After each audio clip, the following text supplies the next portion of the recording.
हाँ बेटा, हमने कल 13.2 के 5 सवाल किए थे बेटा। छठा क्वेश्चन है हमारा, ध्यान से देखना और बेटा सूत्र याद करते रहना। सूत्र याद करोगे तो ही मुझे अच्छा रिस्पांस मिलेगा, वरना कोई मतलब नहीं है आपका। क्योंकि ये प्रश्नावली जो है बेटा सूत्रों पर टिकी हुई है और आपको पीडीएफ फाइल जो भेजी हुई है गणित की, उस फाइल को देख करके उस क्वेश्चन को भी पढ़ना। मैं वैसे लिख तो रहा हूँ लेकिन आप उसको साथ साथ में पढ़ते भी रहना बेटा, ठीक है ना। तो देखो हमारा छठा क्वेश्चन है, ध्यान से। एक लंबवर्तीय बेलन का वक्र पृष्ठीय क्षेत्रफल, एक लंबवर्तीय बेलन का वक्र पृष्ठीय क्षेत्रफल 4.4 मीटर स्क्वायर है। यदि बेलन के आधार की त्रिज्या 0.7 मीटर है तो इसकी ऊंचाई ज्ञात करनी बेटा। देखो हमें बेलन का वक्र पृष्ठ दे रखा है, ध्यान से हमें दे रखा है बेलन का वक्र पृष्ठ, ठीक है बेटा। बेलन का वक्र पृष्ठीय क्षेत्रफल दे रखा है आपको 4.4 मीटर स्क्वायर और हमें दे रखी है साथ में बेलन की त्रिज्या बेटा। बेलन की त्रिज्या दे रखी है आपको 0.7 मीटर बेटा, ठीक है। अब आपको इसका हल करना है तो ध्यान देखो, वक्र पृष्ठ दे रखा है तो वक्र पृष्ठ के सूत्र से ही हल करेंगे, वक्र पृष्ठ के सूत्र से ही हल करेंगे, ठीक है बेटा। तो ध्यान से देखो बेटा, चूंकि बेलन का वक्र पृष्ठ, सूत्र यही लगाना है, बेलन का वक्र पृष्ठ, बेलन का जो वक्र पृष्ठ है बेटा वो 4.4 मीटर स्क्वायर है। वक्र पृष्ठ है तो वक्र पृष्ठ का ही सूत्र लगाएंगे। बेलन के जो वक्र पृष्ठ का सूत्र है वो है आपके 2πr(h). सूत्र को मन में, जब सवाल चलता हो तो सूत्र को मन में दोहराते रहो, याद हो जाएगा अपने आप। 4.4, अब आपके पास जो है उसका मान है तो 2 का मान 2, पाई का मान है 22/7, r है आपके पास 0.7 और h आपको ज्ञात करनी है बेटा। क्या ज्ञात करनी है? h। ध्यान से देखो बेटा, हमें बेलन की जो है वो ऊंचाई ज्ञात करनी है बेटा, ठीक है। तो ध्यान से देखो आप, 2πr(h), 4.4, 2 का 2 है, पाई का मान है 22/7, r है आपकी 0.7 और h हमें ज्ञात करनी है। तो देखो बेटा h ज्ञात करनी है तो ये सारे इधर चले जाएंगे, तो 4.4 ये 7 चला जाएगा ऊपर बेटा, और ये 2, 22 और 0.7 नीचे आ जाएंगे, 2, 22, 0.7। अब देखो इसके भी एक संख्या बाद पॉइंट है, इसके भी एक संख्या बाद पॉइंट है। अगर पॉइंट समान है तो कट गए, इसका पॉइंट और इसके पॉइंट से पॉइंट कट गया बेटा। तो देखो 22 से 44 कितनी बार गया? 2 बार। 2 से 2 गया, 7 से 7 गया 1 बार, अर्थात h आई आपके 1 मीटर, अर्थात बेलन की ऊंचाई आई आपके 1 मीटर। ध्यान से देखो, दोबारा देखो बेटा, आपको दे रखी है बेलन का वक्र पृष्ठ दे रखा है 4.4 मीटर स्क्वायर, बेलन की त्रिज्या दे रखी है 0.7 मीटर, बेलन की ऊंचाई ज्ञात करनी है आपको। बेलन का वक्र पृष्ठ दे रखा है 4.4 मीटर स्क्वायर, बेलन का वक्र पृष्ठ है 2πr(h) का मान है 4.4, 2 का 2, पाई का मान 22/7, r आपके पास है 0.7 बेटा, h नहीं है, h आपको ज्ञात करनी है, ठीक है। अब h ज्ञात करनी तो इनको हम पक्षांतरण करेंगे बेटा, तो ये 7 चला जाएगा ऊपर, 2, 22 और 0.7 आ जाएंगे नीचे, पॉइंट इसका दोनों एक एक संख्या वादे तो पॉइंट से पॉइंट हट गया बेटा। अब 22 से 44 गया 2 बार, 2 से 2 गया, 7 से 7 गया 1 बार, अर्थात h आया 1 मीटर। तो बेलन की जो ऊंचाई है वो है 1 मीटर बेटा, ठीक है।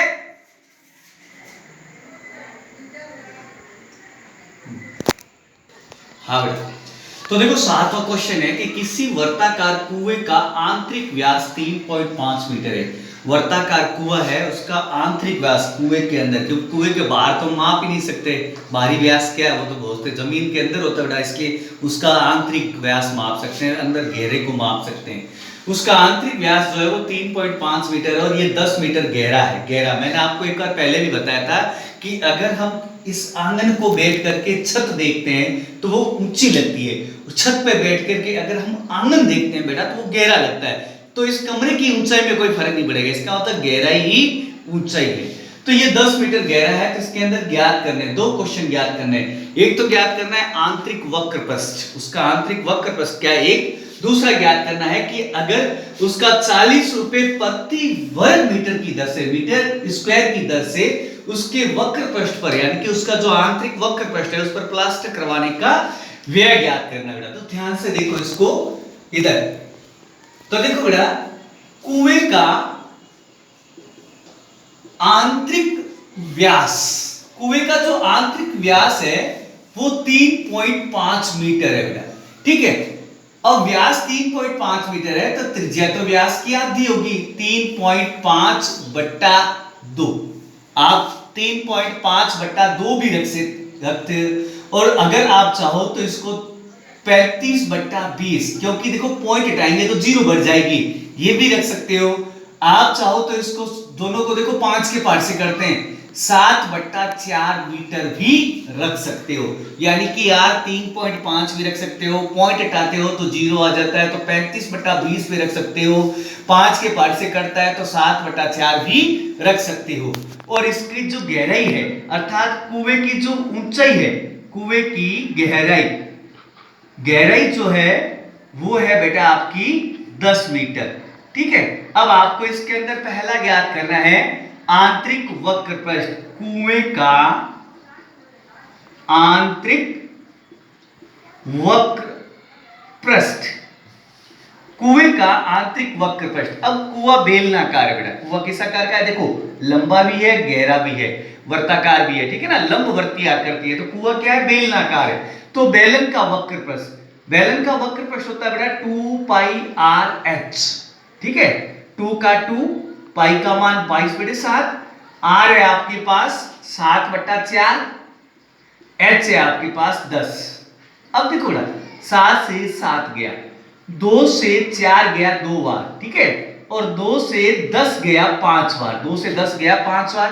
अब 22 को 5 से गुणा करनी है, तो 22 इंटू 5, तो 22 पंजा 110 मीटर स्क्वायर, अर्थात इसका क्षेत्रफल आ गया 110 मीटर स्क्वायर, ठीक है बेटा। ध्यान से देखो, इसको दोबारा देखो, कुएं का आंतरिक व्यास है 3.5 मीटर, त्रिज्या व्यास की आधी है, इसलिए 2 का भाग लगाएंगे तो 3.5 बट्टा 2, पॉइंट हटाओ तो आप इसके नीचे जीरो लगाओगे तो 35 बट्टा 20 भी लिख सकते हो। अब इसको काटते हो 5 के पारे से, ये 7/4 हो जाता है बेटा, ठीक है। अब कुएं की जो गहराई है, यानी कि गहराई और ऊंचाई एक ही, मैंने आपको पहले भी बताया था 10 मीटर।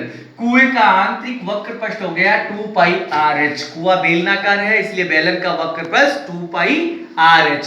तो 2 का 2, पाई का मान 22/7, आर का मान है 7/4 और एच है आपकी 10, ठीक है बेटा। 7 से 7 गया, 2 से 4 गया 2 बार, 2 से 10 गया 5 बार। अब आपके पास बचे 22 और 5, 22 पंजा 110 वर्ग मीटर, ये हो गया इसका। अब इसका दूसरा है बेटा, ध्यान से देखो, दूसरा क्या कहता है कि 40 रुपए प्रति वर्ग मीटर की दर से इसका रंग कराने, प्लास्टर कराने का व्यय ज्ञात करना है। तो आपके पास था कुएं का आंतरिक वक्र पृष्ठ, आपके पास कुएं का आंतरिक वक्र पृष्ठ आया बेटा 110 वर्ग मीटर। अब देखो ना, चूंकि 1 वर्ग मीटर प्लास्टर का व्यय, 1 वर्ग मीटर प्लास्टर का व्यय है बेटा आपके पास 40 रुपए, 1 वर्ग मीटर का 40 रुपए है, और आपके पास 110 वर्ग मीटर है, इसलिए 110 वर्ग मीटर प्लास्टर का व्यय, 110 वर्ग मीटर प्लास्टर का व्यय, एक का देर का है 110 का पूछ रहा है, तो 110 को 40 से गुणा करेंगे बेटा। अब 2 जीरो की 2 जीरो पहले उतार दो, अब आपके पास बचा 11 और 4, 11 चौका 44, अर्थात 4400 रुपए। तो प्लास्टर का जो व्यय आया वो आया 4400 रुपए बेटा, ठीक है। हाँ बेटा देखो, 8वां क्वेश्चन है कि गर्म पानी को गर्म रखने वाला एक संयंत्र यानी कि अपना राड देखते हैं ना, घरों में राड होती है पानी को गर्म करने वाली, वो पानी को गर्म करने वाला एक यंत्र है, संयंत्र है बेटा, जिसकी लंबाई 28 मीटर है। पानी की जो राड है इसकी लंबाई 28 मीटर, ऐसे राउंड कर करके वो टोटल 28 मीटर लंबी है बेटा, और उसका जो व्यास है वो 5 सेमी है। पाइप जो मोटाई है ना पाइप की, उसकी जो व्यास है वो 5 सेमी है, पाइप की मोटाई यानी कि 5 सेमी, व्यास 5 सेमी है, बेलनाकार पाइप है। इस संयंत्र में गर्मी देने वाला कुल कितना पृष्ठ है? देखो पाइप को यूं आटे वाटे देकर के देंगे तो पाइप तो यहां से लेकर के यहां तक ही वापस देगी, तो इसका मतलब ये जो भाग है, ये जो भाग होता है ना, ये तो प्लग के अंदर चले जाएंगे, ये दोनों भाग इसके अंदर चले जाएंगे, इसका मतलब ये वृत्तीय भाग भी बंद हो जाएगा, ये वृत्तीय भाग भी बंद हो जाएगा, केवल ये आंटे रहे गुच्छे रह जाएंगे, ये भाग देगा। इसका मतलब अगर हम इसको पाइप को सीधी करेंगे तो ये पाइप क्या हो जाएगी, बेलनाकार हो जाएगी, ऐसी बेलन जैसी हो जाएगी।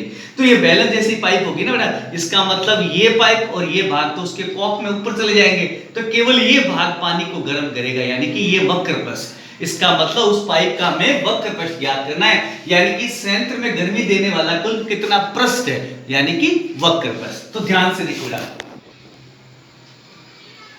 पाइप की लंबाई यानी कि h आपके पास है 28 मीटर।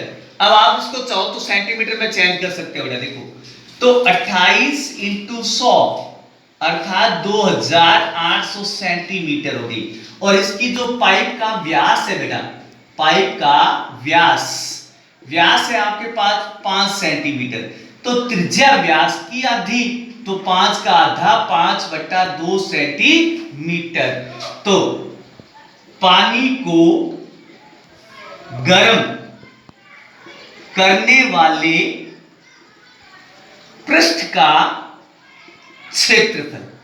अब पानी को कितना बार गर्म करेगा, कौन सा पृष्ठ गर्म करेगा, वही मैंने अभी बताया था, बेलन का वक्र पृष्ठ, यानी कि बेलन का जो वक्राकार भाग है वो उसको गर्म करेगा। तो बेलन का वक्र पृष्ठ, बेलन का वक्र पृष्ठ, इसका मतलब बेलन का वक्र पृष्ठ 2πRh, 2 का 2, पाई का मान 22/7 बेटा, r अपने पास है 5/2 और h है अपने पास 2800, ठीक है, 2 से 2 गया, 7 से 28, 4 बार, 2 जीरो की 2 जीरो।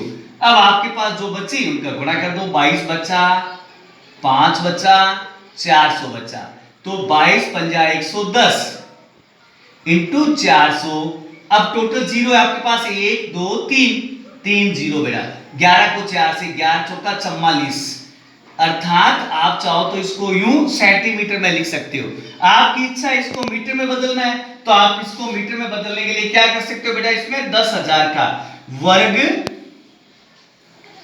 मीटर में बदलने पर, वर्ग मीटर में बदलना है तो इसमें 10,000 का भाग दे दो बेटा, 10,000 का भाग दे देते हैं। तो देखो बेटा 3 जीरो से तो 3 जीरो गई आपकी, ठीक है। अब आपके पास एक बचा तो 4.4 वर्ग मीटर। आप यहाँ पे भी आंसर छोड़ सकते हो, यहाँ पे भी छोड़ सकते हो। दोबारा देखो, आपके पास पाइप की लंबाई 28 मीटर, मीटर को सेंटीमीटर मतलब 100 की गुणा कर दी 2800, पाइप का व्यास है 5 सेंटीमीटर अर्थात 5/2 सेंटीमीटर त्रिज्या होगी।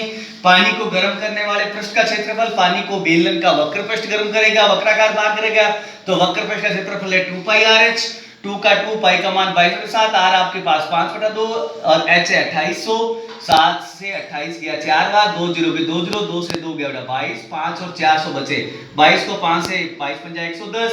अब आपके पास 110 और 400 बचे, 3 जीरो की 3 जीरो बेटा, 11 को 4 से 11 चौका 44, अर्थात 44,000 वर्ग सेंटीमीटर। इसको वर्ग मीटर में बदलने की इच्छा है, आंसर वर्ग मीटर पूछे तो आप 10,000 का भाग दे दो, क्योंकि एक वर्ग मीटर में 10,000 सेंटीमीटर होता है, इसलिए 10,000 का भाग दीजिएगा। 3 जीरो कट गई तो 4.4 वर्ग मीटर बेटा, ठीक है।